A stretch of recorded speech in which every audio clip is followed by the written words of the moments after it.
বেঙ্গালুরুর বিস্ফোরণের পর কলকাতায় এসে লুকিয়েছিল অভিযুক্তরা। বারবার ডেরা বদলায়। কলকাতার একাধিক জায়গায় থাকার পর দীঘায় গিয়ে গা ঢাকা দেয়। শুক্রবার ভোরে সেই দীঘা থেকেই তাদের গ্রেফতার করা হয়।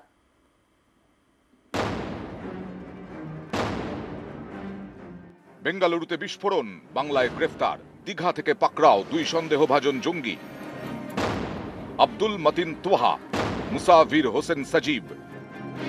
১ মার্চ বেঙ্গালুরুর রামেশ্বরম ক্যাফেতে বিস্ফোরণ, তারপর কর্ণাটক ছেড়ে পশ্চিমবঙ্গে আসে দুই অভিযুক্ত। থাকতে শুরু করে কলকাতায়, একের পর এক হোটেল বদলায়। এনআইএর তদন্তে এমনই চাঞ্চল্যকর তথ্য।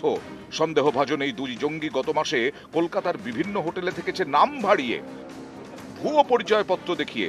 কখনো ধর্মতলা, তো কখনো খিদিরপুর, কখনো আবার ইকবালপুর। বারবার বদলেছে ডেরা, বারবার বদলেছে নামও। বেঙ্গালুরুর কাফে কাণ্ডে যে দুই অভিযুক্ত, তারা ইকবালপুরের এই গেস্ট হাউসের রুম নিয়েছিলেন এবং আধার কার্ডও জমা দিয়েছিলেন। বিভিন্ন হোটেল গেস্ট হাউসে তারা বিভিন্ন নামের আধার কার্ড দিয়ে তারা রুম বুকিং করেন। তাহলে কি এই ঘটনার পেছনে ভুয়ো আধার চক্র জড়িত আছে? আব্দুল মতিন তোহা হয়েছে বিঘ্নেশা ভিডি, মুসাফির হোসেন সজীব হয়েছে শাহনওয়াজ প্যাটেল। এখানে বিঘ্নেশা বিডি বলে আর ইউষা বলে আইডি দিয়েছিল আমাদের আধার কার্ড। তো আইডির বেসিসে আমরা চেক ইন করেছি। বলেছিল অফিসিয়াল কিছু কাজ আছে এখানে, তাই জন্য এখানে ভিজিট করছে। শিলিগুড়ি থেকে এসছে। 13 তারিখে এসেছিল, 14 তারিখ গেছে। 12টার সময় চেক আউট করে চলে গেছে। দুপুর দুজনে, সঙ্গে কেউ ছিল না। বলেছিল আমরা ঘুরতে এসেছি। 12 মার্চ এসএন ব্যানার্জি রোডের এসপ্ল্যানেড ইনে নাম ভাড়িয়ে আত্মগোপন করে দুই অভিযুক্ত। হোটেলে জানায় তারা অফিস স্টোরে শিলিগুড়ি থেকে কলকাতায় এসেছে। পরের দিনই দুপুরে এসপ্ল্যানেড ইন থেকে চেক আউট করে। সেদিন বিকেলেই লেনিন সরণির প্যারাডাইস হোটেলে চেক ইন। এই হোটেলে আবার অন্য গল্প শোনায়। বলে দার্জিলিং থেকে কলকাতা হয়ে তারা চেন্নাই যাবে। এই হোটেলেও একদিন থাকে। 14 মার্চ প্যারাডাইস হোটেল থেকে চেক আউট করে। এরপর 21 মার্চ দুপুরে খিদিরপুরের গার্ডেন গেস্ট হাউসে চেক ইন করে দুই সন্দেহভাজন জঙ্গি। পরের দিন সকালেই চেক আউট। তারপর ইকবালপুরের ড্রিম গেস্ট হাউস, সেখানে 25 থেকে 28 মার্চ থাকে। শেষমেশ দীঘায় গিয়ে গা ঢাকা দেয়।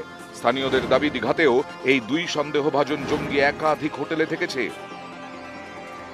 শুক্রবার ভোরে এই দীঘাতেই অপারেশন চালায় এনআইএ এবং রাজ্য পুলিশের যৌথ টিম।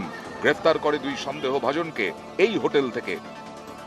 এই ঘটনা সম্পর্কে আপনি কিছুই জানেন না? আপনাদের কি রেজিস্টার খাতা নিয়ে চলে গেছে? পুলিশ নিয়ে গেছে। 12 মার্চ থেকে দুই সন্দেহভাজন জঙ্গি কলকাতার একাধিক হোটেলে থেকেছে। এর আগে তারা কোথায় ছিল? 1 মার্চ বেঙ্গালুরুতে বিস্ফোরণ হয়। তারপর থেকেই দুই সন্দেহভাজন জঙ্গি কোথায় ছিল? কিভাবে তারা কলকাতায় ঢুকলো? কলকাতা থেকে কি তারা সোজা দীঘা গিয়েছিল, নাকি মাঝে অন্য কোথাও গা ঢাকা দিয়েছিল? এই সব প্রশ্নেরই উত্তর খুঁজছে এনআইএ। নিউজ 18 বাংলা। জঙ্গিদের হাতিয়ার আধার, জাল আধার কার্ডে একের পর এক হোটেলে আশ্রয়। পরিচয় গোপন করতেই আলাদা আলাদা আধার কার্ড। জঙ্গিদের সঙ্গী জাল আধার কার্ড চক্র।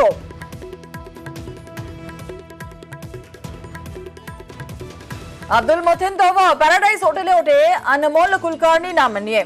ভুয়ো আধার কার্ড ব্যবহার করে। আর এরপর এসপ্ল্যানেড ইনে ফের নাম বদল। বিঘ্নেশ বিডি নাম বলে মথিন। এখানেও ছদ্মনামেই আধার কার্ড। আর শেষে প্যারাডাইস হোটেলের নাম পরিচয় দিয়েই ইকবালপুর হোটেলে আব্দুল মতিন তোহা।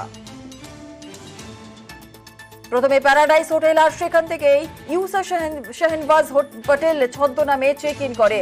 মুসাফির হোসেন সজীব ছদ্মনামেই ভুয়ো আধার কার্ড। আর এরপর ডেরা বদলে এসপ্ল্যানেড ইনে গা ঢাকা। সেখানেও ছদ্মনাম ইউসা শাহনওয়াজ প্যাটেল ব্যবহার করে মুসাফির।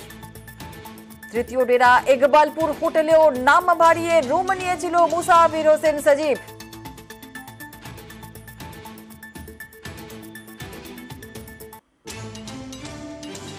প্রথম ডেরা এসএন ব্যানার্জি রোডের এসপ্ল্যানেড ইন। 12 মার্চ এখানেই আত্মগোপন দুই জঙ্গির। আর দুই জঙ্গি মুসাফির হোসেন সজীব এবং আব্দুল মতিন তোহা। আত্মগোপন করতে ভুয়ো আধার কার্ড এবং পরিচয়পত্র ব্যবহার জঙ্গিদের। ছদ্মনাম ইউসা শাহনওয়াজ প্যাটেল ব্যবহার করেন মুসাফির। ছদ্মনাম বিঘ্নেশ বিডি ব্যবহার করেন আব্দুল মতিন তোহা। শিলিগুড়িতে অফিস ট্যুরে যাবার কথা বলেন এই দুই জঙ্গি। 13 মার্চ হোটেল থেকে চেক আউট।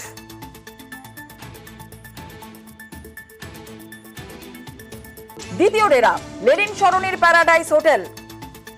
13ই মার্চ এখানেই চেক ইন করেন দুই জঙ্গি মুসাফির হোসেন সাজিব এবং আব্দুল মতিন তওবা। আর এখানেও আত্মগোপন করতে ভুয়ো আধার কার্ড এবং পরিচয়পত্র ব্যবহার জঙ্গিদের। ছদ্মনাম ইউসা শাহনবাজ পটেল ব্যবহার করেন মুসাফির। ছদ্মনাম আনমোল কুলকার্নি ব্যবহার করে আব্দুল মতিন তওবার। চেন্নাই হয়ে দার্জিলিং যাওয়ার কথা বলে এই দুই জঙ্গি। আর 14ই মার্চ হোটেল থেকে চেক আউট মুসাফির তহবার। তৃতীয় ডেরা ইকবালপুরের ড্রিম হোটেল। 25শে মার্চ এখানেই চেক ইন দুই জঙ্গির। আর এখানেও আত্মগোপন করতে ভুয়ো আধার কার্ড এবং পরিচয়পত্র ব্যবহার করে জঙ্গিরা। ছদ্মনাম ইউসা শাহনবাজ পটেল ব্যবহার করেন মুসাফির। ছদ্মনাম বিঘ্নেশ বিডি ব্যবহার করেন আব্দুল মতিন তওবার। 28শে মার্চ ড্রিম হোটেল থেকে চেক আউট দুই জঙ্গির। ইকবালপুরের হোটেলে সিসি ক্যামেরায় ধৃত দুই জঙ্গির ছবি।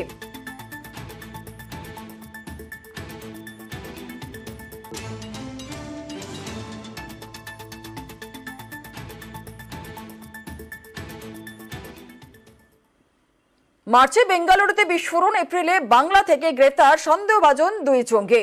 শুক্রবার ভোরে দীঘা থেকে তাদের গ্রেফতার করা হয়। রাজ্য পুলিশের সাহায্যে দুজনকে গ্রেফতার করে এনআইএ। আর এই গ্রেফতারের কৃতিত্ব রাজ্য পুলিশের দাবি করেছে তৃণমূল। পাল্টা বিজেপি কটাক্ষ করে বলছে এই গ্রেফতারে আবারও স্পষ্ট হলো বাংলা জঙ্গিদের কাছে সেফ জোন। ব্যাঙ্গালোরে একটা বোমা পড়েছিল, বাংলায় লুকিয়েছিল, 2 ঘন্টার মধ্যে আমরা ধরে দিয়েছি।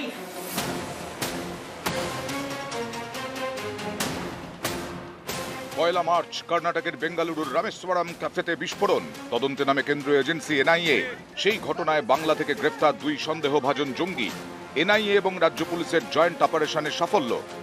শুক্রবার ভোরে পূর্ব মেদিনীপুরের দীঘা থেকে দুজনকে গ্রেফতার করা হয়। ধৃতরা হল আব্দুল মতিন তওবা এবং মুসাফির হোসেন সাজিব। এনআইএর দাবি আব্দুল বিস্ফোরণের মাস্টারমাইন্ড, আর বিস্ফোরণের পরিকল্পনা বাস্তবায়িত করে মুসাফির। সেই রামেশ্বরম ক্যাফেতে আইইডি রেখে আসে। এই দুজনেই দীঘার হোটেলে লুকিয়ে আছে বলে জানতে পারে এনআইএ।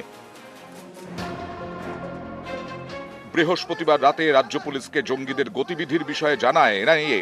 রাতেই শুরু হয় জয়েন্ট অপারেশন। 2 ঘন্টার অপারেশনে সাফল্য, গ্রেফতার দুই অভিযুক্ত। এটা একটা জয়েন্ট অপারেশন পশ্চিমবঙ্গ পুলিশ এবং সেন্ট্রাল ইন্টেলিজেন্স এজেন্সির একসাথে করেছে, এবং যে মুহূর্তে আমাদের কাছে তথ্য পৌঁছেছে তার 2 ঘন্টার মধ্যেই সমস্ত রকম ওয়ার্কআউট করে যে দুজন অভিযুক্ত ছিল তাদের গ্রেপ্তার করার যে সাফল্য আমরা পেয়েছি। এই গ্রেপ্তারের কৃতিত্ব রাজ্য পুলিশের দাবি করেছে তৃণমূল। ব্যাঙ্গালোরে একটা বোমা পড়েছিল, বাংলায় লুকিয়েছিল, 2 ঘন্টার মধ্যে আমরা ধরে দিয়েছি। আর সেখানে বলছে বাংলা সেফ নয়, তোর দিল্লি সেফ, তোর উত্তরপ্রদেশ সেফ, তোর রাজস্থান সেফ, তোর গুজরাট সেফ, তোর বিহার সেফ। পশ্চিমবঙ্গ আন্তর্জাতিক অপরাধী জঙ্গি, তাদের একটা মুক্তাঞ্চল, এটা বারে বারে প্রমাণ হয় যে গোটা ভারতবর্ষে যত এই ধরনের বিচ্ছিন্নতাবাদী ঘটনা ঘটে তার সেফ জোন এইটা। পয়লা মার্চ শুক্রবার দুপুরে আচমকা কেঁপে ওঠে বেঙ্গালুরুর রামেশ্বরম ক্যাফে। 10 জন জখম হন। 3রা মার্চ থেকে তদন্ত শুরু করে এনআইএ। উঠে আসে আব্দুল এবং মুসাফিরের নাম। তাদের খোঁজ দিতে পারলে 10 লক্ষ টাকা পুরস্কার ঘোষণা করে এনআইএ। শেষমেশ দীঘা থেকে দুই সন্দেহভাজন জঙ্গি গ্রেফতার। নিউজ 18 বাংলা। বেঙ্গালুরু বিস্ফোরণে গ্রেফতার, দীঘার হোটেল থেকে গ্রেফতার দুই সন্দেহভাজন জঙ্গি। আর এই নিয়ে ভোটের বাংলায় হাওয়া গরম, তুঙ্গে দরজা। পাঞ্জাবের এখানে যারা বিচ্ছিন্নতাবাদী লোকেরা যুক্ত ছিলেন তাদের পাঞ্জাব পুলিশ চপারে করে এসে এখানে এনকাউন্টার করেছে। বঙ্গবন্ধু মুজিবুর রহমানের 2 জন ফাঁসির দণ্ডাদেশ প্রাপ্ত খুনি, একজন হাবড়াতে দীর্ঘদিন ছিলেন, পরে তাকে এনআইএর সাহায্যে গ্রেপ্তার করা হয়। পরবর্তীকালে পার্ক সার্কাস থেকে মাজেদকে গ্রেপ্তার করে ফাঁসি কার্যকর করে বাংলাদেশ সরকার। এই যে কুৎসাগুলো হচ্ছে কোনো সম্পর্ক নেই, অনেক ডবল ইঞ্জিন সরকারের জায়গাতেও গেছে। কাঁথিতে গেল কেন? কাঁথি এলাকায় কেন? কাঁথি কোন পরিবারের এলাকা? তাদের কাছ থেকে কোনো আশ্রয়ের গ্যারান্টি পেয়েই কি সেই জায়গায় ঢুকেছিল? সেগুলোও তো তদন্তে আনতে হবে। পয়লা মার্চ বেঙ্গালুরুর ক্যাফেতে বিস্ফোরণ, এই ঘটনায় বাংলায় গ্রেফতার সন্দেহভাজন জঙ্গি। এনআইএ এবং রাজ্য পুলিশের যৌথ অভিযানে দীঘা থেকে গ্রেফতার 2। বিবৃতি দিয়ে কেন্দ্রীয় এজেন্সি জানিয়েছে বেঙ্গালুরু বিস্ফোরণের অভিযুক্তরা কলকাতার কাছে ভুয়ো পরিচয় দিয়ে লুকিয়েছিল। এনআইএ এবং পশ্চিমবঙ্গ, তেলেঙ্গানা, কর্ণাটক ও কেরল পুলিশের সক্রিয় সহযোগিতায় দুজনকে গ্রেফতার করা হয়েছে। কেন্দ্রীয় এজেন্সির এই বিবৃতিকে সামনে রেখে ময়দানে তৃণমূল। কুণাল ঘোষ এক্স হ্যান্ডেলে লেখেন, এনআইএ কেও মানতে হলো রাজ্য পুলিশের সক্রিয় সহযোগিতার কথা। বেঙ্গালুরু বিস্ফোরণে জড়িত বলে যে গ্রেফতার তারা করেছে, তাতে তাদের প্রেস রিলিজেও রাজ্য পুলিশের সহযোগিতার উল্লেখ। দীঘা থেকে সন্দেহভাজন জঙ্গি গ্রেফতার। দীঘা পড়ে কাথি মহকুমার মধ্যে। এ নিয়ে নাম না করে অধিকারী পরিবারকে নিশানা করেন কুণাল। এক্স হ্যান্ডেলে লেখেন, কোথা থেকে ধরেছে? কাথি। সবাই জানে সেখানে কোন পরিবার দুষ্কৃতীদের আনে, আশ্রয় দেয়। এসবে তাদের ভূমিকার তদন্ত হোক।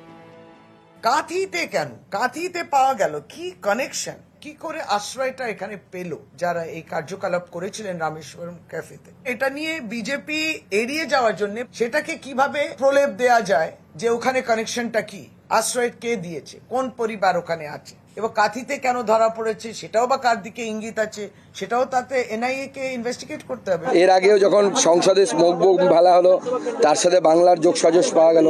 তার আগে দিল্লিতে দাঙ্গা হলো, তার মাস্টার মাইন্ড পাওয়া গেল যে শুভেন্দু অধিকারী, আমাদের মাননীয় বিরোধী দলনেতা, তার উপরে ভোটের গণনার দিন যে হামলা করেছিল সেই ব্যক্তিকে পাওয়া গেল দিল্লিতে, সে দাঙ্গা করছে জাতি, বর্ণ, ধর্ম নির্বিশেষে। আমি আহ্বান করতে চাই যে এর বিরুদ্ধে গর্জে উঠুন।